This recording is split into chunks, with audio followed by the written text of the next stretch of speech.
Welcome back to another video lovelies. നമ്മളിന്ന് chocolate ത്രെസ് ലെച്ചേസ് ആണ് ഉണ്ടാക്കാൻ പോകുന്നത്. ത്രെസ് ലെച്ചേ എന്ന് പറയുന്ന ഒരു സ്പാനിഷ് വേർഡാണ്. ത്രെസ് എന്ന് പറഞ്ഞാൽ 3, ലെച്ചേസ് എന്ന് പറഞ്ഞാൽ മിൽക്ക്. 3 തരം മിൽക്ക് വെച്ചിട്ട് ഉണ്ടാക്കുന്ന ഒരു ലിക്വിഡിൽ സോക്ക് ചെയ്തെടുത്തിട്ടുള്ള ഒരു കേക്ക്. അതാണ് സംഭവം. ഡെസേർട്ട് ലവേഴ്സിൻ്റെ ഫേവറേറ്റ് ആണ് ത്രെസ് ലെച്ചേസ്. അപ്പം ഇത് ചോക്ലേറ്റ് ഫ്ലേവറിലാണ് ഞാൻ തയ്യാറാക്കാൻ പോകുന്നത്. അപ്പോൾ ഇതെങ്ങനെ റെഡിയാക്കി എടുക്കുന്നത് നോക്കാം. അതിന് മുമ്പായിട്ട് ചാനൽ ആദ്യമായിട്ട് കാണുന്നവരാണെങ്കിൽ ഒന്ന് സബ്സ്ക്രൈബ് ചെയ്തേക്കണേ. അപ്പോൾ നമുക്ക് നേരെ വീഡിയോയിലോട്ട് കിടക്കാം. ഇതിന് വേണ്ട ഇൻഗ്രീഡിയൻസ് എന്തൊക്കെയാണെന്ന് നോക്കാം. ഞാനിവിടെ 1/2 കപ്പ് മൈദ എടുത്തിട്ടുണ്ട്. ഇതിൽ നിന്നൊരു 2 ടേബിൾ സ്പൂൺ നമുക്ക് മാറ്റി വെക്കണം. നമ്മൾ ചോക്ലേറ്റിൻ്റെ സ്പോഞ്ച് കേക്ക് ഉണ്ടാക്കാൻ പോവുകയാണ്. ഇനി ഇതിലേക്ക് 2 tablespoon cocoa powder add ചെയ്ത് കൊടുക്കണം. പിന്നെ ഇതിലേക്ക് ഒരു 1/2 ടീസ്പൂൺ ബേക്കിംഗ് പൗഡർ ആഡ് ചെയ്ത് കൊടുക്കുന്നുണ്ട്. എന്നിട്ട് ഇതിനെ നന്നായിട്ടൊന്ന് യോജിപ്പിച്ചിട്ട് ഞാനൊരു 2 തവണ ഇതിനൊന്ന് അരിച്ചിട്ട് എടുത്തിട്ടുണ്ട്. ഇത് മാറ്റി വെക്കാം. പിന്നെ ഇവിടെ ഒരു 5 ഇഞ്ചിൻ്റെ കേക്ക് ടീന് ഞാനൊന്ന് ബട്ടറും പിന്നെ കുറച്ച് മൈദപ്പൊടിയും എടുത്തിട്ട് ഒന്ന് ഡസ്റ്റ് ചെയ്തിട്ട് എടുക്കുന്നുണ്ട്. ഇതൊന്ന് മാറ്റി വെക്കാം. ഇനി വെറ്റ് ഇൻഗ്രീഡിയൻസിലേക്ക് കിടക്കാം. അതിനായിട്ട് 2 മുട്ട ഞാനിവിടെ എടുത്തിട്ടുണ്ട്. ഇതിലേക്ക് ഒരു നുള്ളു ഉപ്പും പിന്നെ 1 ടീസ്പൂൺ വനില എസെൻസും കൂടി ചേർത്തിട്ട് ഇതിനെ നമുക്കൊന്ന് ബീറ്റ് ചെയ്തിട്ട് എടുക്കാം. ഞാൻ ഡിസ്ക്രിപ്ഷൻ ബോക്സിൽ ഡീറ്റെയിൽ ആയിട്ട് റെസിപ്പി കൊടുക്കാം കേട്ടോ, എല്ലാവരും ഒന്ന് ചെക്ക് ചെയ്തോളൂ. ഇത് നന്നായിട്ട് ബീറ്റായിട്ട് വരുമ്പോൾ നമുക്കിതിലേക്ക് 1/2 കപ്പ് പൊടിച്ച പഞ്ചസാര കൂടി ചേർത്ത് കൊടുക്കണം. അപ്പോൾ ഇത് രണ്ടും നന്നായിട്ട് യോജിച്ച് വരുമ്പോൾ ഇതിലേക്ക് നമുക്ക് 2 ടേബിൾ സ്പൂൺ സൺഫ്ലവർ ഓയിൽ ചേർത്ത് കൊടുക്കണം. വെജിറ്റബിൾ ഓയിലോ അല്ലെങ്കിൽ ബട്ടർ മെൽറ്റ് ചെയ്തതാണെങ്കിൽ അതായാലും കുഴപ്പമില്ല. ഇത് രണ്ടും നന്നായിട്ട് യോജിച്ച് വന്നു കഴിഞ്ഞാൽ നമുക്കിത് ഓഫ് ചെയ്തിട്ട് ഇതിലേക്ക് ഡ്രൈ ഇൻഗ്രീഡിയൻസ് ആഡ് ചെയ്ത് കൊടുക്കണം. ബാച്ചസ് ആയിട്ടാണ് കേട്ടോ ഞാനിവിടെ ചേർക്കുന്നത്. എന്നിട്ട് ഇതിനെ ഫോൾഡ് ചെയ്തിട്ടെടുക്കണം. പിന്നെ ഞാനിവിടെ 2 ടേബിൾ സ്പൂൺ പാല് കൂടി ചേർക്കുന്നുണ്ട്. അതും ബാച്ചസ് ആയിട്ട് ചേർത്ത് കൊടുക്കുക. ഓൾട്ടർനേറ്റ് ആയിട്ട് നമ്മുടെ ഡ്രൈ ഇൻഗ്രീഡിയൻസും അതുപോലെ ഈ പാലും ചേർത്തിട്ട് ഇതിനെ നന്നായിട്ടൊന്ന് ഫോൾഡ് ചെയ്തിട്ട് എടുക്കാം. നമുക്ക് ഓവറായിട്ട് ബീറ്റ് ചെയ്യാൻ പാടില്ല. ഇതുപോലെ ജസ്റ്റ് ഒന്ന് ഫോൾഡ് ചെയ്തിട്ട് എടുത്താൽ മതി. നന്നായിട്ട് യോജിക്കുകയും വേണം കേട്ടോ. അപ്പോൾ ഇതിവിടെ നന്നായിട്ട് യോജിച്ച് വന്നിട്ടുണ്ട്. ഇതിനെ നമുക്ക് കേക്ക് ടിന്നിലേക്ക് മാറ്റാം. ഞാനിപ്പോൾ കുക്കറിലാണ് ഇത് ചെയ്തെടുക്കാൻ പോകുന്നത്. അത് ഞാൻ നിങ്ങൾക്ക് കാണിച്ചു തരാം. അതിന് മുമ്പായിട്ട് ഒരു ടൂത്ത് പിക്ക് വെച്ചിട്ട് നമുക്കിതിനൊന്ന് സ്വേൾ ചെയ്ത് കൊടുക്കാം ഇതുപോലെ. പിന്നെ എയർ ബബിൾസ് ഉണ്ടെങ്കിൽ പോകാൻ വേണ്ടിയിട്ടാണ് ഇങ്ങനെ ചെയ്യുന്നത്. എന്നെ ഒന്ന് ടാപ്പ് ചെയ്ത് കൊടുക്കണം ഇതിന്. ഞാനിപ്പോൾ ഇവിടെ ഒരു കുക്കർ എടുത്തിട്ടുണ്ട്.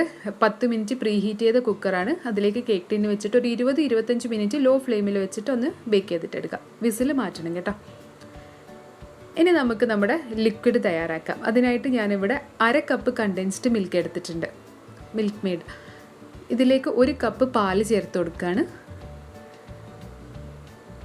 പിന്നെ ഒരു 1/4 കപ്പോളം ഫ്രഷ് ക്രീമാണ് എടുത്തിരിക്കുന്നത്. ഇവിടെ ഒരു 200 മില്ലിയുടെ ഒരു പാക്കറ്റ്.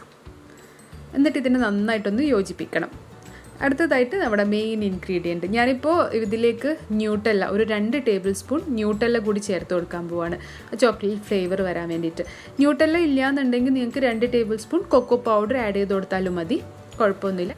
ഇനി ഈ ന്യൂട്ടെല്ല ഒന്ന് മെൽറ്റ് ആവാൻ വേണ്ടി ഞാനിതിനൊരു 10 സെക്കൻഡ് മൈക്രോവേവ് ചെയ്തെടുക്കുന്നുണ്ട്. ഗ്യാസിൽ ഡയറക്റ്റ് വെച്ചിട്ട് ഒന്ന് ഹീറ്റ് ചെയ്തെടുത്താൽ മതി. തിളക്കൊന്നും ആവശ്യമൊന്നുമില്ല. ജസ്റ്റ് ഒന്ന് ചൂടായി കഴിയുമ്പോഴേക്ക് തന്നെ അതൊന്ന് യോജിച്ചിട്ട് വരും. ഇപ്പോൾ ഇത് നന്നായിട്ട് യോജിച്ച് വന്നിട്ടുണ്ട്. അങ്ങനെ നമ്മുടെ ലിക്വിഡ് ഇവിടെ റെഡി ആയിട്ടുണ്ട്. ഇനി ഇതിനെ നമുക്ക് മാറ്റി വെക്കാം. പിന്നെ ഞാനിവിടെ ഒരു 1/2 കപ്പ് വിപ്പിംഗ് ക്രീം വിപ്പ് ചെയ്തിട്ട് എടുത്തിട്ടുണ്ട്. ഇത് ആക്ച്വലി എൻ്റെ കയ്യിൽ ഓൾറെഡി ഉണ്ടായിരുന്നതായിരുന്നു. ഞാൻ ബാക്കി വന്ന വിപ്പിംഗ് ക്രീം ഒരു എയർ ടൈറ്റ് കണ്ടെയ്നറിലാക്കിയിട്ട് ഫ്രീസ് ചെയ്യാറുണ്ട്. അപ്പോൾ അങ്ങനെയുള്ള കുറച്ച് വിപ്പിംഗ് ക്രീമാണ്. ഇനി ഇതിലേക്ക് നമുക്ക് 2 tablespoon cocoa powder add ചെയ്ത് കൊടുക്കണം. നമ്മളൊരു ചോക്ലേറ്റ് വിപ്പിംഗ് ക്രീമാണ് ഇപ്പോൾ ഇവിടെ തയ്യാറാക്കുന്നത്. നിങ്ങൾ എടുക്കുമ്പോൾ നിങ്ങളൊരു 1/2 കപ്പ് വിപ്പിംഗ് ക്രീം നന്നായിട്ട് ബീറ്റ് ചെയ്തിട്ട് അതിലേക്ക് ഒരു 2 ടേബിൾ സ്പൂൺ കൊക്കോ പൗഡർ അരിച്ചിട്ട് ചേർത്ത് കൊടുക്കുക. എന്നിട്ട് ഇതിനെ നമുക്ക് നന്നായിട്ടൊന്ന് ബീറ്റ് ചെയ്തിട്ടെടുക്കാം. ഇത് നമ്മൾ കേക്കിൻ്റെ മേലയിൽ ചെയ്ത് കൊടുക്കാൻ വേണ്ടിയിട്ടാണ് ഇത് ചെയ്യുന്നത്, ഡെക്കറേറ്റ് ചെയ്യാൻ വേണ്ടിയിട്ട്. അപ്പോൾ ഇത് നന്നായിട്ട് ബീറ്റായിട്ട് വന്നിട്ടുണ്ട്. ഇതിന് ഞാനൊരു പൈപ്പിംഗ് ബാഗിലേക്ക് ആക്കിയിട്ട് ഫ്രിഡ്ജിൽ തന്നെ വെക്കാൻ പോവാണ്. അപ്പോഴേക്കും നമുക്ക് ബാക്കി പണികൾ ചെയ്യാം.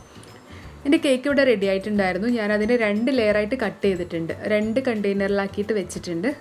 ഇനി ഒരു ഫോർക്ക് വെച്ചിട്ട് ഇതുപോലെ നമുക്ക് ഒന്ന് പോക്ക് ചെയ്ത് കൊടുക്കാം കേക്ക് മൊത്തം. അടുത്തതായിട്ട് നമ്മളിവിടെ തയ്യാറാക്കി വെച്ച ത്രെസ് ലെച്ചേസ് നമുക്കിതിൻ്റെ മേലയിലേക്ക് ഒഴിച്ചു കൊടുക്കണം. കേക്ക് മൊത്തമായിട്ടൊന്ന് സോക്കായിട്ട് വരണം. സൈഡിലൊക്കെ ഒഴിച്ചു കൊടുക്കുക. പിന്നെ നമ്മൾ തയ്യാറാക്കിയ വിപ്പിംഗ് ക്രീം വെച്ചിട്ട് ഇതിനൊന്ന് ഡെക്കറേറ്റ് ചെയ്തിട്ടെടുക്കാം. നമ്മളിത് സെർവ് ചെയ്യുന്ന സമയത്ത് നിങ്ങൾ കേക്ക് കട്ട് ചെയ്തിട്ട് പിന്നെ ബാക്കി ഉള്ള ആ ലിക്വിഡില്ലേ അതും കൂടി ഒന്ന് ഇതിൻ്റെ മേലയിൽ ഒഴിച്ചു കൊടുത്തിട്ട് ആ ലിക്വിഡും ഈ കേക്കും ഈ ക്രീമും ഒക്കെ ചേർത്തിട്ട് ഇതിങ്ങനെ കഴിക്കുമ്പോൾ അടിപൊളി ടേസ്റ്റാണ് കേട്ടോ. എൻ്റെ കയ്യിൽ കുറച്ച് ഗനാഷ് ഉണ്ടായിരുന്നു, ചോക്ലേറ്റ് ഗനാഷ്. അത് വെച്ചിട്ട് ഞാൻ ഇതിനെ ഒന്ന് ഡെക്കറേറ്റ് ചെയ്തെടുക്കുന്നുണ്ട്. ഇതൊക്കെ ഓപ്ഷണലാണ്, ഒന്ന് ഒരു ഭംഗിക്ക് വേണ്ടിയിട്ട് ചെയ്തതാണ്. അപ്പം ഞാനിവിടെ ഒരു കേക്ക് കൊണ്ട് 2 ഡ്രസ് ലെച്ചേഴ്സ് ഉണ്ടാക്കിയിട്ടുണ്ട്. ഇപ്പം ഒന്നിത് റെഡി ആയിട്ടുണ്ട്. ഇനി അടുത്തത് ഞാനിവിടെ ചെറിയൊരു ഡിസൈൻ കൊടുത്തിട്ടുണ്ട് ഗനാഷ് വെച്ചിട്ട്. അപ്പോൾ ഇതാണ് നമ്മുടെ ചോക്ലേറ്റ് ഡ്രസ് ലെച്ചേഴ്സ് എന്ന് പറയുന്ന ഡെസേർട്ട്. എന്തായാലും ചോക്ലേറ്റ് ലവേഴ്സിനും കിഡ്സിനും നിങ്ങൾക്ക് എല്ലാവർക്കും ഇഷ്ടമാവുന്ന ഒരു അടിപൊളി ഡെസേർട്ടാണ്. എന്തായാലും വീട്ടിൽ ട്രൈ ചെയ്ത് നോക്കുക. ട്രൈ ചെയ്ത് നോക്കി ഇഷ്ടമായാൽ ഫീഡ്ബാക്ക്സ് എൻ്റെ കമൻറ്റ് ബോക്സിൽ അറിയിക്കാൻ പ്രത്യേകം ശ്രദ്ധിക്കണം, മറക്കരുത്. പിന്നെ എൻ്റെ ഇൻസ്റ്റഗ്രാം ഐ ഡി ഞാൻ താഴെ കൊടുക്കുന്നുണ്ട്, നിങ്ങൾക്ക് അതിൽ വന്നിട്ട് മെസ്സേജ് ചെയ്യാം. അപ്പോൾ ഞാനിതിവിടെ കഴിച്ചു നോക്കട്ടെ. ഈ കേക്കും ക്രീമും ആ ലിക്വിഡും ഒക്കെ ചേർത്തെടുത്തിട്ട് ഇങ്ങനെ കഴിക്കുമ്പോൾ അയ്യോ ഒരു രക്ഷയില്ലാത്ത ടേസ്റ്റാണ് കേട്ടോ. ഞാൻ നിങ്ങളെ പറഞ്ഞ് കൊതിപ്പിക്കുന്നില്ല, എല്ലാവരും ഒന്ന് ട്രൈ ചെയ്ത് നോക്കിക്കോളൂ. അപ്പോൾ ഈ ഒരു വീഡിയോ എല്ലാവർക്കും ഇഷ്ടമായി കാണുമെന്ന് വിചാരിക്കുന്നു. ഇഷ്ടമായാൽ ലൈക്ക് ചെയ്യാനും കമൻറ്റ് ചെയ്യാനും ഷെയർ ചെയ്യാനും മറക്കരുത്. പിന്നെ നിങ്ങളുടെ ഫീഡ്ബാക്സ് ഒക്കെ എൻ്റെ കമൻറ്റ് ബോക്സിലോ അല്ലെങ്കിൽ താഴെ കൊടുത്തിരിക്കുന്ന ഇൻസ്റ്റഗ്രാം ഐ ഡിയിലോ വന്നിട്ട് അറിയിക്കുക. അപ്പോൾ ശരി, മറ്റൊരു വീഡിയോ ആയിട്ട് വീണ്ടും കാണാം. അതുവരേക്കും this is me Nishi signing off. Take care.